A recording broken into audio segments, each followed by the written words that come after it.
بسم اللہ الرحمن الرحیم۔ ایک دن بادشاہ نے اپنے 3 وزراء کو دربار میں بلایا اور تینوں کو حکم دیا کہ تینوں ایک ایک تھیلا لے کر باغ میں داخل ہوں اور وہاں سے بادشاہ کے لیے مختلف اچھے پھل جمع کریں۔ وزراء بادشاہ کے اس عجیب حکم پر حیران رہ گئے اور تینوں ایک ایک تھیلا پکڑ کر الگ الگ باغ میں داخل ہو گئے۔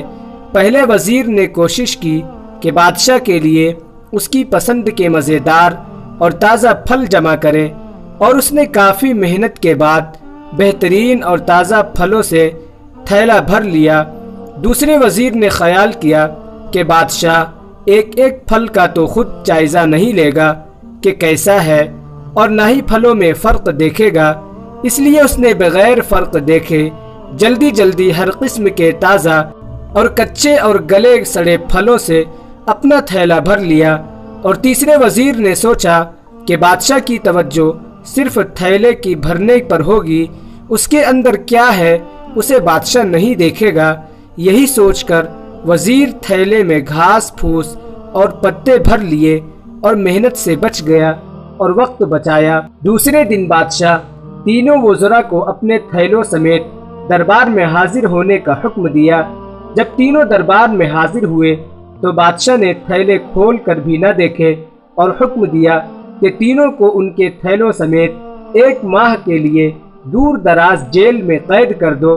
اب اس دور دراز جیل میں تینوں کے پاس کھانے پینے کے لیے کچھ نہیں تھا سوائے اس تھیلے کے جو انہوں نے جمع کیا تھا۔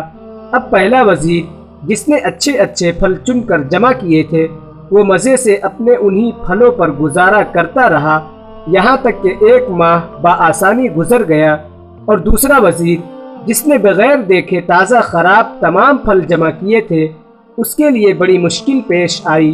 کچھ دن تو تازہ پھل کھا لیے، لیکن پھر کچے اور گلے سڑے پھل کھانے پڑے، جس سے وہ بہت زیادہ بیمار ہو گیا اور اسے بہت تکلیف اٹھانی پڑی۔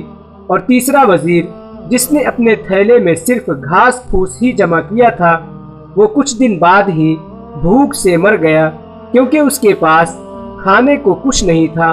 اب آپ اپنے آپ سے پوچھئے کہ آپ کیا جمع کر رہے ہیں؟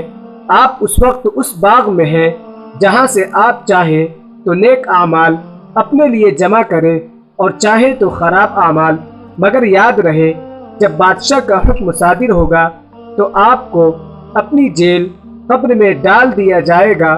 اس جیل میں آپ اکیلے ہوں گے، جہاں آپ کے ساتھ صرف آپ کے اعمال کی تھیلی ہوگی، تو جو آپ نے جمع کیا ہوگا وہی آپ کو وہاں کام دے گا۔